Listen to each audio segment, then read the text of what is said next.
ഞാനും എൻ്റെ കൂട്ടുകാരൻ കൂടെ ഇങ്ങനെ നടന്നു പോകുമ്പോൾ അവിടെ സീനിയർ പയ്യന്മാർ നമ്മളെ തടഞ്ഞു നിർത്തി അടിക്കുമായിരുന്നു. എന്നെ അവർ കുറേ അടിച്ച്.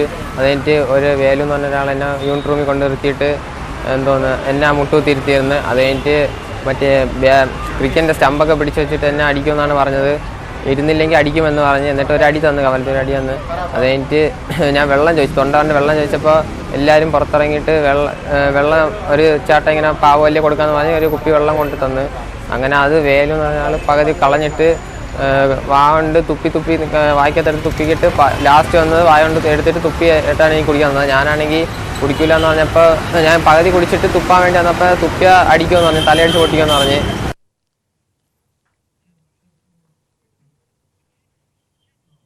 നമസ്കാരം, സ്പോട്ട് ലൈവിലേക്ക് സ്വാഗതം. ഷർട്ട് വലിച്ചു കീറി കുടിക്കാൻ വെള്ളം ചോദിച്ചപ്പോൾ തുപ്പിയ വെള്ളം നൽകി. തിരുവനന്തപുരം കാര്യവട്ടം ഗവൺമെന്റ് കോളേജിൽ 1ാം വർഷ ബിരുദ വിദ്യാർത്ഥി നേരിട്ട ക്രൂര റാഗിങ്ങിനെ കുറിച്ച് കേട്ടാൽ മനസ്സാക്ഷിയുള്ളവരുടെ ഉള്ളു നീറും. സംഭവത്തിൽ സീനിയർ വിദ്യാർത്ഥികളായ 7 പേരെ സസ്പെൻഡ് ചെയ്തു. കഴിഞ്ഞ 11-ന് ക്യാമ്പസിൽ ജൂനിയർ സീനിയർ വിദ്യാർത്ഥികൾ തമ്മിൽ വാക്കുതർക്കവും കയ്യാങ്കളിയും നടന്നിരുന്നു. പിന്നാലെ 1ാം വർഷ ബയോടെക്നോളജി വിദ്യാർത്ഥിയെ SFIയുടെ യൂണിറ്റ് മുറിയിൽ കൊണ്ടുപോയി ക്രൂരമായി മർദ്ദിച്ചുവെന്നാണ് പരാതി. SFI പ്രവർത്തകരാണ് റാഗ് ചെയ്തതെന്ന് വിദ്യാർത്ഥി വെളിപ്പെടുത്തി. ക്യാമ്പസിലേക്ക് യൂത്ത് കോൺഗ്രസ് പ്രവർത്തകർ പ്രതിഷേധ മാർച്ചുമായി രംഗത്തെത്തി.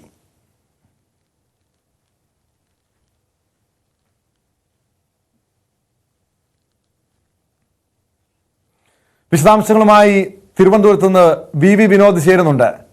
വിനോദ്, നമ്മൾ ഏതാനും ദിവസങ്ങൾക്ക് മുൻപാണ് കോട്ടയം ഗവൺമെന്റ് നഴ്സിംഗ് കോളേജിൽ നടന്ന ക്രൂര റാഗിങ്ങിന്റെ കഥകൾ നടുക്കത്തോടെ കേട്ടത്. തൊട്ടു പിന്നാലെ തിരുവനന്തപുരം കാര്യവട്ടം ഗവൺമെന്റ് കോളേജിലും സമാനമായ രീതിയിൽ ഒരു വിദ്യാർത്ഥി നേരിട്ട ദുരനുഭവത്തിന്റെ കഥകൾ ആ വിദ്യാർത്ഥി തന്നെ വെളിപ്പെടുത്തുന്നുണ്ട്.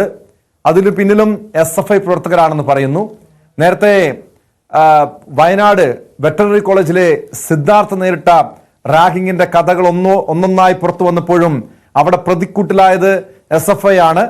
ഈ കാര്യവട്ടം ക്യാമ്പസിലെയും റാഗിങ്ങിന് പിന്നിൽ SFI പ്രവർത്തകരാണോ? എന്താണ് ഈ റാഗിങ്ങിന് കാരണമായി പറയുന്നത്? സംഭവത്തിൽ പോലീസ് കേസെടുത്തിട്ടുണ്ടോ?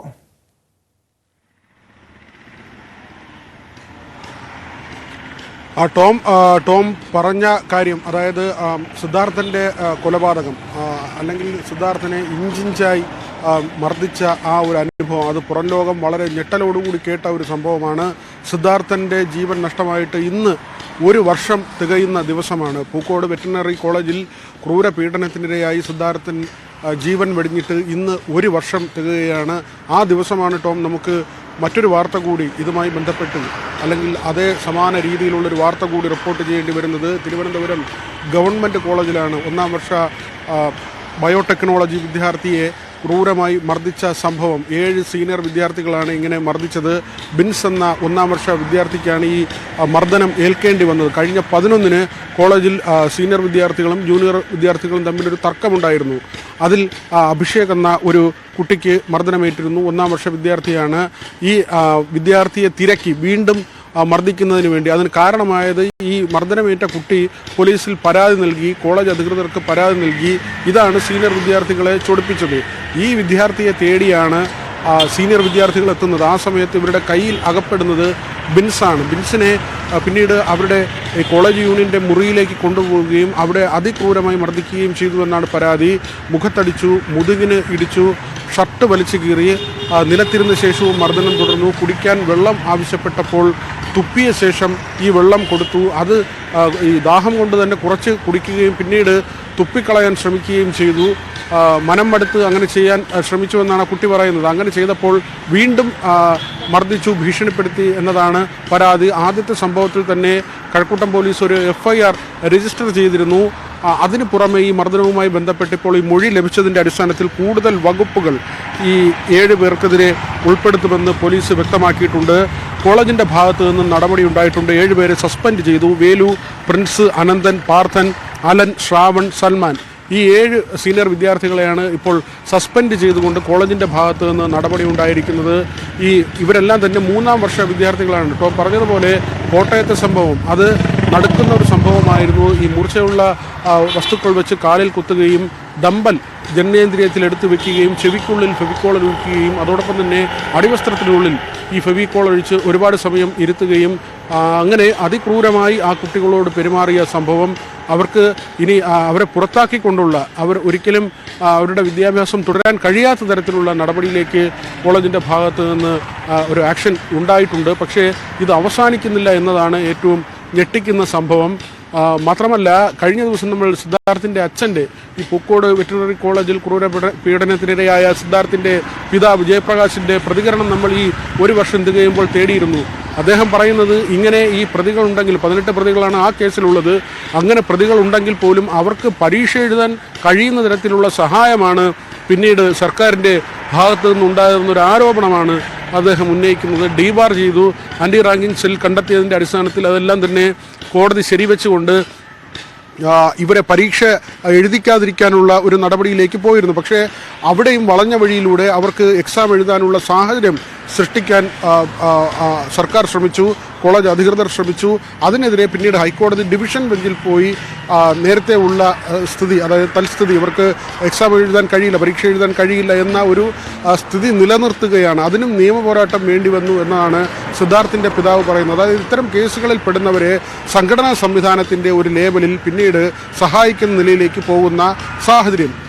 SFI-കാരാണ് ഇതിൽ ഉൾപ്പെടുന്നതെങ്കിൽ ഒരുപക്ഷെ അവർ SFI അല്ലെങ്കിൽ അവർക്ക് വീണ്ടും ഇതുപോലുള്ള റാഗിംഗ് പോലുള്ള ക്രൂരത നമ്മുടെ ക്യാമ്പസുകളിൽ വിളയാടാനുള്ള കാരണം ഭരണത്തിന്റെ തണലിൽ നടക്കുന്ന നരനായാട്ട്. ഈ പൂക്കോട് വെറ്ററിനറി കോളേജിലെ സിദ്ധാർത്ഥിന്റെ കേസ് പരിശോധിച്ചാലും കോട്ടയം ഗവൺമെന്റ് നഴ്സിംഗ് കോളേജിലെ റാഗിംഗ് കേസ് പരിശോധിച്ചാലും ഒക്കെ അവിടെ SFI-യുടെ അതല്ലെങ്കിൽ SFI അനുകൂല സംഘടനകളുടെ പ്രവർത്തകരും നേതാക്കളും ഒക്കെയാണ് ഈ കേസുകളിലൊക്കെ പ്രതിപട്ടികയിലുള്ളത്, പ്രതിക്കൂട്ടിലുള്ളത്. ഈ കേസ്, ഈ കാര്യവട്ടം ഗവൺമെന്റ് കോളേജിലെ കേസ്, റാഗിംഗ് കേസിലും ഈ പറയുന്ന ആരോപണ വിധേയർ അല്ലെങ്കിൽ പ്രതികളായിട്ടുള്ളവർ SFI പ്രവർത്തകരാണ്. കോട്ടയത്തെ കേസിൽ ചില വിദ്യാർത്ഥികളെ, അതായത് പ്രതികളായിട്ടുള്ള 5 വിദ്യാർത്ഥികളെ ഡീബാർ ചെയ്തിട്ടുണ്ട്. ഈ തിരുവനന്തപുരം കാര്യവട്ടം ക്യാമ്പസിലെ സംഭവത്തിലും റാഗിംഗ് കേസിലും ഒരുപക്ഷെ നടപടി ഉണ്ടാകാം. പക്ഷേ ഇവരെയൊക്കെ സംരക്ഷിക്കാൻ വേണ്ടി SFI-യുടെ നേതൃത്വവും അതോടൊപ്പം തന്നെ ഇടതുപക്ഷ അനുകൂല സംഘടനകളുമൊക്കെ രംഗത്തെത്തുമ്പോൾ ഇവിടെ ഈ ഇരകളാകുന്നവർക്ക് അല്ലെങ്കിൽ അവരുടെ കുടുംബത്തിന് എങ്ങനെ നീതി ഉറപ്പാക്കാൻ കഴിയും? വിനോദ്,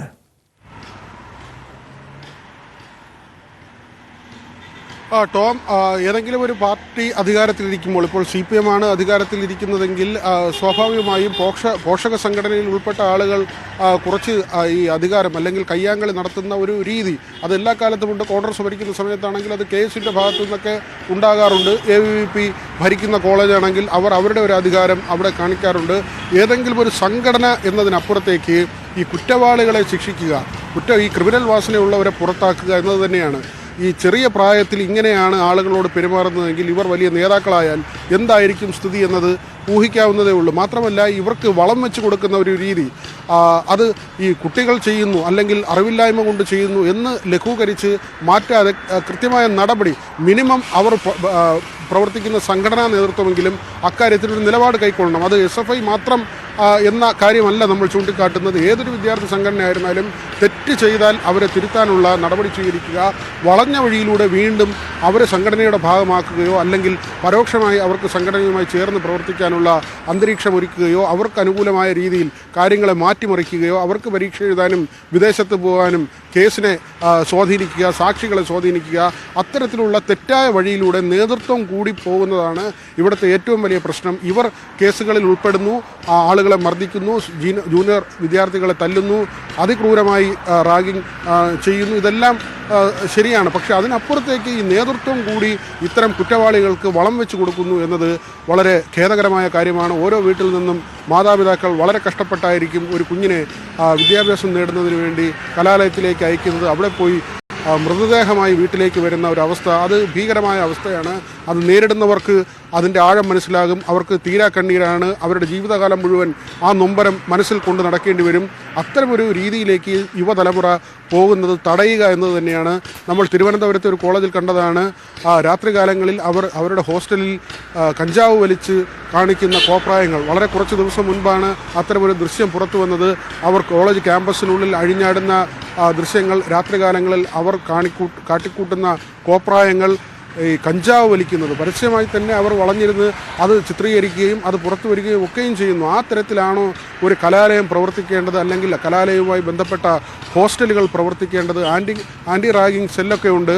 ഈ സെല്ലിൻ്റെ പ്രവർത്തനം പോലും പലപ്പോഴും ചോദ്യം ചെയ്യപ്പെടുന്നുണ്ട്. ഈ സെല്ലിലൊക്കെ വരുന്നത് ഈ സംഘടനകളുമായി ബന്ധപ്പെട്ട ആളുകളൊക്കെ അതിനകത്ത് വരാറുണ്ട്, അല്ലെങ്കിൽ അധ്യാപകരോ മറ്റോ ഒക്കെ ഉണ്ട്. തീർച്ചയായും അത് തന്നെയാണ് നമ്മൾ ഈ കേസുകളൊക്കെ പരിശോധിച്ചാലും എല്ലാ ക്യാമ്പസുകളിലും ആന്റി റാഗിംഗ് സംവിധാനം ഉണ്ടെങ്കിൽ പോലും വർഷം ഒരു ചെറിയ ഇടവേളയ്ക്ക് ശേഷം ക്യാമ്പസുകൾ വീണ്ടും കലാപകലുഷിതമാവുകയാണ്. ഈ വിനോദ്, അത് എന്തുകൊണ്ടാണെന്ന് ചോദിച്ചാൽ നമ്മൾ ഈ സമീപകാലത്ത് ഇറങ്ങിയ സിനിമകളൊക്കെ ഒരുപക്ഷെ വിദ്യാർത്ഥികളെ സ്വാധീനിച്ചിട്ടുണ്ടാകാം. നമ്മൾ ഏറ്റവും ഒടുവിലായി പുറത്തു വന്ന ആവേശം സിനിമ, ഈ ആവേശം സിനിമയിൽ കണ്ടതാണ് എങ്ങനെയാണ് ഈ സീനിയർ വിദ്യാർത്ഥികൾ ജൂനിയർ വിദ്യാർത്ഥികളെ റാഗ് ചെയ്യുന്നത്, മർദ്ദിക്കുന്നത്. അതിനുശേഷം ഇറങ്ങിയ പല സിനിമകളിലും, പല ന്യൂ ജനറേഷൻ സിനിമകളിലും കുട്ടികളെ ഈ ക്രിമിനൽ വാസനയിലേക്ക് നയിക്കുന്ന, പ്രേരിപ്പിക്കുന്ന രീതിയിലുള്ള നിരവധി സംഭവങ്ങളുണ്ട്, നിരവധി സീനുകളൊക്കെ ഈ സിനിമകളിലൊക്കെ കാണാൻ കഴിയും. ഇതൊക്കെ ഒരു പരിധിവരെ ഈ വിദ്യാർത്ഥികളെ, ഈ ക്യാമ്പസുകളെയൊക്കെ സ്വാധീനിക്കുന്നില്ലേ?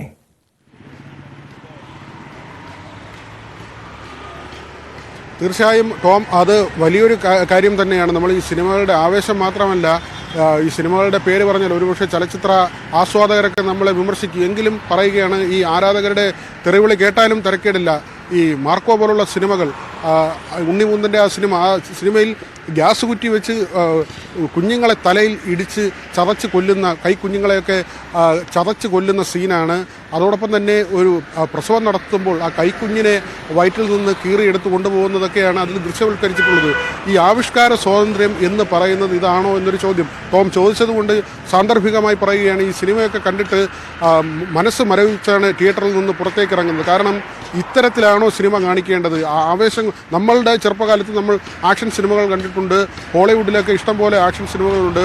ഉത്തര കൊറിയൻ ചിത്രങ്ങൾ ഒക്കെ തന്നെ ഈ ആക്ഷൻ സിനിമകളുമായി ബന്ധപ്പെട്ട് നമ്മൾ കണ്ടിട്ടുള്ളതാണ്. അല്ലെങ്കിൽ ബ്രൂസ്ലിയുടെയോ ജെറ്റ്ലിയുടെയോ ഒക്കെ സിനിമകൾ നമ്മൾ നമ്മുടെ ചെറുപ്പകാലത്തൊക്കെ കണ്ടിട്ടുണ്ട്.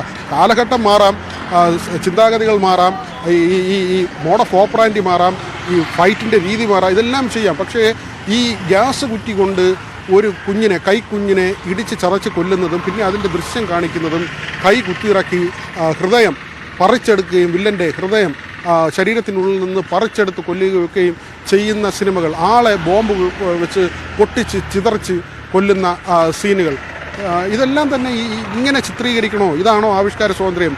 ഒരു 18 വയസ്സോ 16 വയസ്സോ 17 വയസ്സോ ഉള്ള കുട്ടികളുടെ മനസ്സിൽ ഇത് ഉണ്ടാക്കുന്ന ചിന്ത എന്തായിരിക്കും?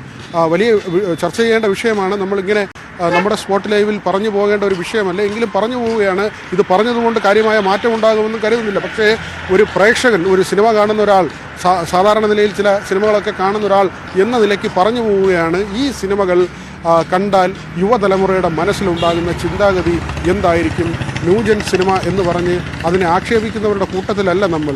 ന്യൂജൻ സിനിമകൾ വേണം, നല്ല നല്ല സിനിമകൾ വേണം, ആളുകൾ ഇഷ്ടപ്പെടുന്ന സിനിമകൾ വേണം, ആളുകളെ സന്തോഷിപ്പിക്കുന്ന സിനിമകൾ വേണം, ആക്ഷൻ സിനിമകൾ വേണം, വെടിവെപ്പും അത്തരത്തിലുള്ള ഫൈറ്റ് സീനും ഒക്കെ ഉള്ള സിനിമകൾ വേണം. പക്ഷേ ഇങ്ങനെയാണോ സിനിമ ചിത്രീകരിക്കുന്നത്? മലയാളത്തിലെ ഏറ്റവും വലിയ മനസ്സിനെ മടുപ്പിക്കുന്ന അല്ലെങ്കിൽ പേടിപ്പിക്കുന്ന ചിത്രം എന്നൊക്കെ ആ ലേബലിലൊക്കെയാണ് ചില സിനിമകൾ വരുന്നത്. ആ സിനിമയിൽ കാണിക്കുന്ന രംഗങ്ങൾ കണ്ടു കഴിഞ്ഞാൽ സത്യത്തിൽ നമുക്ക് ആ തിയേറ്ററിൽ നിന്ന് ഇറങ്ങുമ്പോൾ ഒരു സിനിമ കണ്ട ഫീൽ അല്ല തോന്നുന്നത്.